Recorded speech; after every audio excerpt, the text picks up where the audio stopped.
አብረሽ እየኖርሽ እንዴት ህመሙ ስቃዩ አይገባሽም? አንዷ ተጠያቂ አንቺ ነሽ። ሁሉንም ነገር ከአብርሃም ትደብቂያለሽ። ቆይ ለምንድን ነው እንደዛ የምታደርጊው? አብርሃም በሷ ናፍቆት እየተሰቃየ እንደሆነ እያየሽ እንዴት መረዳት ይከብድሻል? አብረሽ እየኖርሽ እንዴት ህመሙ ስቃዩ አይገባሽም? በውሸት ለልጄ ነው እንደዚህ ማደርገው ትላለህ እንጂ ለብር ብለህ ነው የምታሰቃየኝ። አባቢ ጥሩ ሰው ነው፣ እርዳኝ ብትለው ይረዳሃል። አንተ ግን መጥፎ ሰው ስለሆንክ ነው የምታሰቃየኝ። ብር ሁሉንም ነገር ይገዛል እንዴ? በኃጢአት ያገኘው ብር ምን ይሰራላል? ህይወትህን ነው የሚያበላሸው። በሰው ያደረግከው በአንተ ላይ ቢደርስ ምን ይሰማል? በቃሽ። እንደሆነ አይነት ነገር ከሆነ ግን ሌላ መጥፎ ዜና መስማት አልፈልግም። መጥፎነት በአንተ ሁኔታ የሚመሰረት ነው፣ ግን የግድ መስማት አለብህ። ለአንተ እጅግ በጣም አስፈላጊ ነገር ነው። ምንድን ነው ይሄን ያህል? ነገ አይደርስም?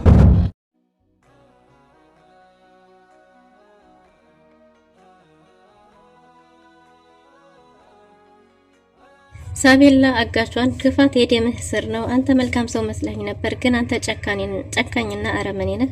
በአጋቾችህ አታሳብ። አንተ ውስጥ መልካምነት ስለሌለ የተደበቀው ማንነት ወጣ። እኔን ስላገትከኝና ስላሰቃየኝ ምን ትጠቀማለህ ብለዋለች። ላንቺ ብዬ ነው እያለ ነው ልጁን። ላንቺ ብዬ ነው አትበል። ምንም ለልጅህ ብለህ የምታረገው ነገር የለም። ክፋት ያንተ የራስህ የደምህ ስር ስለሆነ ነው። አብርሃም ቤቱን ባራጣ ለማስያዝ ስታስማማ ዲና ያሰበችው የተሳካላት ይመስላል። በማርኮን የተነሳ አብርሃምና ዲና የተጣሉ ቢሆንም ግን ደግሞ ከዚህ 2 ቀን ብሩ ካለፈ ከዛ በኋላ ብሩን መላክ ሳይሆን የሚጠበቅበት ለልጁ የሬሳ ሳጥን መግዛት እንዳለበት አስረግጦ አጋቹ ነግሮታል። ሳቤላ በዚህ ምክንያት እጅግ በጣም ተናዳበታለች። እሱም ቢሆን መጀመሪያ አንቺ ትቀድሚያለሽ እያለ ነው። ማርኮን በልጁ ተበቅሎታል። ዶክተር ርብቃ ሳቤላን ለማዳን ብትሯሯጥም ልትደርስባት አልቻለችም። ግን ደግሞ ማርዳን አግኝታታለች። ማርዳን አንቺ ራስ ወዳድ ነሽ። አብርሃም በዛ ሁኔታ ባንቺ ናፍቆት፣ ባንቺ ፍቅር በጸጸት እንደዛ የሆነ አንቺ ግን ልጅሽን እያገኘሽ እሱን ምን ብታዩ ነው? ምንም እንኳን ብታዩ ቢያንስ እንኳን ያለሽበትን የማወቅ መብት ነበረው ብላለች። ከዚህ በኋላ ግን እኔ ለአብርሃም እውነቱን ነግረዋለሁ። እኔ ለአብርሃም ከመናገር ማናችሁም አታስቆሙኝም ብላ ወስናለች። ዶክተር ርብቃ ወደ ቤት ስትሮጥ ገብታ ሳቤላን እንዳየቻት ተናግራለች። ግን ደግሞ ዲናን እየተመለከተች አጋቹ ሳይሆን ክፉ አዛዦቹ ናቸው። ሳቤላን እዚህ ሰፈር አይቻት ነበር፣ ግን ስደርስ ይቷት እየሮጠ ሄደ ብላለች። ዲና ስትኮመታተር ይታወቃል። ግን ደግሞ ከዚህ በላይ ወሳኝ የሆነ ሌላም ነገር አለኝ፣ ለአንተ ወሳኙ በህይወትህ ብለዋለች። አብርሃም ለመስማት ጓጉቷል። ልዩም ለዶክተር ርብቃ በተደጋጋሚ እየደወለች ነው። ዶክተር ርብቃ በውሳኔዋ ጸንታ ለአብርሃም ትነግረዋለች ወይስ ሀሳቧን ይቀየራል የሚለውን ዘመተናል። ሰላም ጤና ይስጥልን ውድና የተወደዳችሁ እንደምን አላችሁ? በያላችሁበት የዓለም ዳርቻ ሰላምታችን ይድረሳችሁ እያልን በአዲስ መጣን። በቅንነት ላይክ፣ ሼር፣ ሰብስክራይብ እያረጋችሁ ቤተሰብ አድርጉን። ሳቤላ ተከታታይ ድራማ ከዚህ በፊት እንዴት ተመለከትነው አጋቿ አዝኖና ራርቶ ይህን የክፋት ጥግና የወንጀል ስራውን ትቶ ለልጁ መልካም አባት ለመሆን ተስማምቶ ሳቤላንም ይቅርታ ጠይቆ ሰፈሩ አካባቢ አድርሷት ነበር። ሳቤላ ላጋቿ በታማኝነት ጠብቀዋለች። ባይሆን ግን ሳቤላ ማምለጥ ትችል ነበር። በተለይ ዶክተር ርብቃን እንዳየች ሮጣም ወደ ዶክተር ርብቃ መሄድ ትችል ነበር። ግን ደግሞ ስላመነችውና ስለወደደችው ያለውን መልካምነት ስለተመለከተች እዚህ አድርሶ ሰፈር ያደርሶ መቼም ይመልሰኛል ብላ ስላልጠበቀች ሳቤላ እንግዲህ አጋቿን መጠበቅ ጀምራለች። እሱም ወዶ አይደለም ግን ያደራ ልጁ በሆነችው በአንዷ መጥቶበታል። ይሄም ማን ነው? ዲና በተደጋጋሚ ደውላለት ስልክ እያነሳላት ስላልነበረ ይህንን ደግሞ ለማርኮን አሳውቀዋለች ማለት ነው። ማርኮንም እንግዲህ ከዲና በሰማው ሀሳብ ተነስቶ መጀመሪያ ያደረገው ነገር ቢኖር ልጁን ማገት ነበር። ልጁን በሰዎች ካስያዘበት በኋላ ላጋቹ ደውሎለታል ማለት ነው። አጋቹ ጋር በእርግጥም ከተዋወቁ ሰንበት በቷል አደር ብለዋል። በጣም ብዙ ከባባድ ስራዎችንም አብረው በመስራታቸው ይተዋወቃሉ። ግን ደግሞ አሁን ሳቤላን ካገተበት ጊዜ ጀምሮ የሴት ልጅ አባቱ ነው በሴት ልጅ ላይ መጨከኑ ስለጸጸተው ነበር ወደ ቤቷ ሊወስድ የነበረው። እናም እውነቱን ስለነገረው ማርኮን ደግሞ ከዚህ ቪዲዮ በኋላ ተወስናለህ ብሎት ነበር። ግን ደግሞ ምንም ነገር ብታደርግ እኔ እናንተ እንተዋወቃለን፣ ከነ ቤተሰብህ ዘር ማንዘርህ ላጠፋህ እችላለሁ። እኔ ልጅቷን ወደ ቤቷ ከማድረስ ማናችሁም አታስቆሙኝም። ከዚህ በኋላ ምንም አይነት ስራ ካንተ ጋር አልሰራም፣ አታቀኝም፣ አላቅህም። ግን ደግሞ እስከ ቤት ድረስ ሰተት ብዬ አደርሳታለሁ ብሎት ነበር። ማርኮንም ቢያንስ አንድ ቪዲዮ ልላክልህና ከዛ በኋላ ወስን ብሎት ነበር። መጀመሪያ አጋቹ ቢሆንም ጆሮ ላይ እየዘጋበት፣ በምላሹ ግን ተለማምጦ ደውሎለታል። ምክንያቱም የተላከለት ቪዲዮ ልጁ በሰዎች ታግታ ነበር። አጋቹም ቆም ብሎ ብዙ ነገሮችን አስቧል። ልጅቷን በዚህ ልክ ማስተቃየቱ ማለት እስረኛ ማረጉ ጸጽቶት ይቅርታ ጠይቆት እስከዛሬ ድረስ ላቆየባት እንግዲህ ሰፈሯ አድርሷት ካሁን ሄድኩ እያለች በጉጉት እየጠበቀች ነው። ዶክተር ርብቃም ምንጊዜም ከኤፊ ጋር የሚዝናኑበት መናፈሻ አካባቢ ብቻዋን በሀሳብ እየባዘነች ሳለ ነበር ድንገት ፊት ለፊት የተያዩት። በዚህን ጊዜ ዶክተር ርብቃም ሳቤላ ብላት፣ ሳቤላም ደግሞ ዶክተር እያለቻት ሳለ ድንገት እየሮጠ መጥቶ እንዲያሞራ ክንፍ አውጥቶ ይዟት በሯል። እባክሽ ዶክተር አስጤኝ አድኝኝ እያለቻት ነበር ጥላት ሄደችው። ዶክተር ርብቃ በስሮጥም የገቡበት ቦታ መድረስ አልቻለችም። ሳቤላም አድኝኝ እያለች እየሮጠች ተለያይተዋል። ዲና በተደጋጋሚ ላጋቹ ብትደውልለትም ስልክ እያነሳላት አልነበረም። ስልክ በመጥፋቱ እጅግ በጣም ተጨንቃ ነበር። አብርሃምም ምንድነው ያስጨነቀሽ እያላት ነበር። ምንም ነገር እንደሌለና እሷም እንደማንኛውም ሰው ልትጨነቅ እንደምችል በዚህ ጊዜ ደግሞ የበለጠ ሊያስጨንቃት ሳይሆን ከጎኗ መሆን እንዳለበት ነግረዋለች ማለት ነው። ዲና በራሷ ጥፋት አብርሃምን ተቆጥተዋለች። አብርሃም በዲና ላይ ያለው አመለካከት ለጊዜው ቢጠራጠርም መልሶ ደግሞ አማራጭ የለውምና እሷን ያምናታል። በስተመጨረሻም ማርኮን ደውሎ የተፈጠረውን ነገር በሙሉ ነግሯታል። ሳቤላን ወደ ቤት ይዟት እየመጣ እንደነበረና ግን ደግሞ ቀድሞ ልጁን ይዞበት ስለነበረ በዛ ምክንያት እንዴት ተመለሰ አሁንም ደውልላት እንዳለውና ለሷን ሊደውልላት እንደሚችል ነግሯታል። በዚህን የተነሳ እንዴት እንዲህ ያረጋኛል እያለች ግድግዳ እየወገረች ነበር።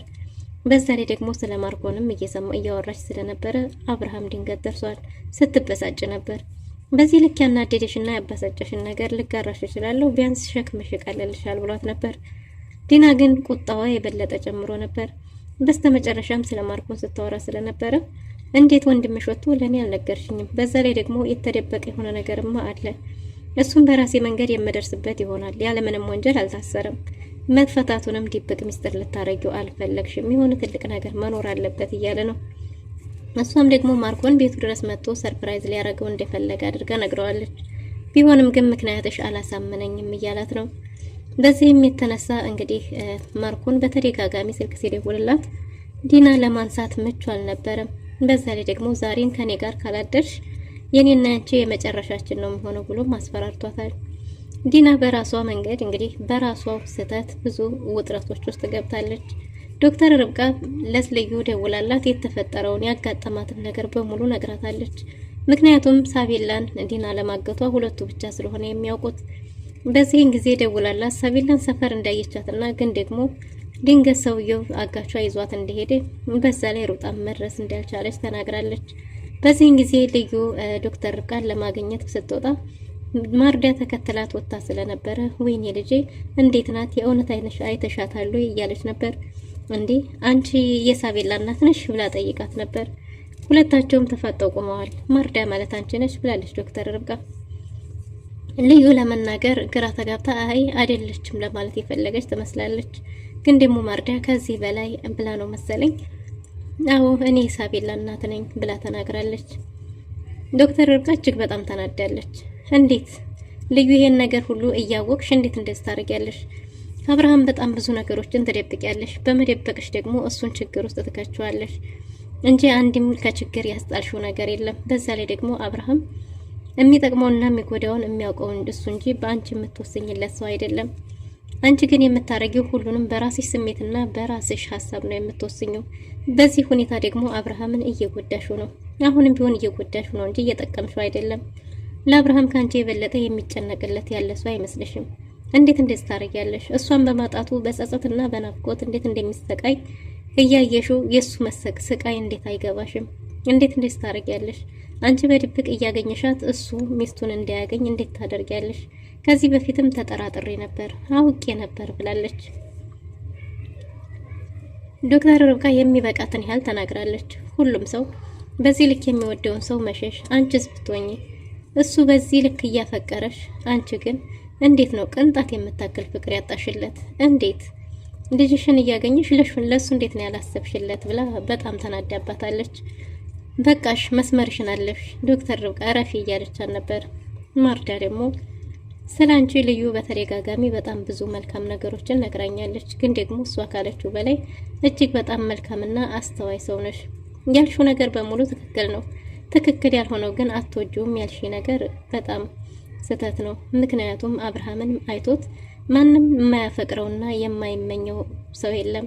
ምክንያቱም እሱ ቅልብ ያለው መልካም አስተዋይ እጅግ በጣም የሚወደድና የሚናፈቅ ሰው ነው። እሱ ከሚያፈቅረኝ በላይ እኔ ያፈቅረዋለሁ። ግን ደግሞ እየራክ ያለሁበት የራሴ ምክንያት አለኝ ብላለች። ምንም አይነት ምክንያት ቢኖርሽም ያለሽበትም ማሳወቅ ነበረብሽ። ይህም ማድረግ ራስ ወዳድነት ነው። እኔ ለዚህ ምንም አይነት ምክንያት ልሰጠው አልችልም። በጣም ይቅርታ ካስቀየምኩሽ። ምክንያትሽም አጥጋቢ አይደለም። አሁን ግን እውነቱን ነግረዋለሁ ብላ ጥላቸው ሄዳለች። ማርዳ እያለቀሰች ነው። እኔን ማንም ሰው የሚረዳኝ የለም፣ ማንም ሰው ከጎኔ አይቆምም እያለች በዚህን ጊዜ አሁን ያማለ ይማለ ለርብቃ መናገሩ አይቀርም። እሷ ከመናገሯ በፊት ግን አብረን ሄደን ብናገኘው እያለች ነበር። ወቅቱ አሁን አይደለም፣ በምንም መንገድ ብለሽ አስቆሚያት እንጂ አሁን ይሄን ነገር ማወቅ የለባትም እያለች ነው። ሳቤላ መልሶ ሲወስዳት እጅግ በጣም ተናዳለች። ያን ሁሉ ተስፋ፣ ያን ሁሉ ውሸት መዋሸት ምን አስፈለገ? መልሰህ እዚሁ አምጥተህ ልታጉረኝ እንዴት መልካም ሰው መሆን አስፈለገ? ብላለች። እኔም በማሰቃየትህ የምታገኘው የምታተርፈው ምንድን ነው? አጋቾች አይደሉም መጥፎዎቹ፣ አንተ ራስህ መጥፎ ሰው ነህ። ክፉ ባትሆን ኖሮ ሰፈሬ አድርሰኸኝ አባቴ በተስፋ በጉጉት እየጠበቀኝ መልሰህ እዚህ አታመጣኝም ነበር። የኔ ስቃይ ላንተ ያስደስትሃል? ጥቅምህ ምንድን ነው? የምታተርፈው ምንድን ነው? ክፋት ደምህ ውስጥ ነው ያለው ብላ ተጨቃጭቃለች። በዚህን ጊዜ እጅግ በጣም ተናዶ ነበር። ይሄ ሁሉ ለአንቺ ስል ነው። መጀመሪያ አንቺ ተቀድሚያለሽ፣ ሌላው ነገር ሁሉ ከአንቺ በኋላ ነው እያለ ነው። ማርኮን እንዲያጠፋው እንደሚችል ልጁ ላይ አንድ ጭረት ቢያገኝ እንደሚገለው አስጠንቅቆታል። ግን ደግሞ ማርኮን መያዣ አድርጎ የያዘበት ልጁን ስለሆነ ላንቺ ነው እያላት ነው። ይሄ ነው ብሎ እውነታውን አልነገራትም።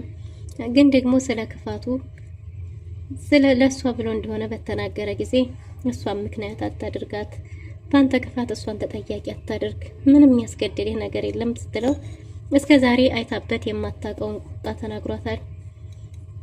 ዝም በይ፣ በማታውቂው ነገር አርፈሽ ተቀመጪ ብሏታል። ለአብርሃም ስልክ ደውሎለት ጊዜው በጣም ረዘመ።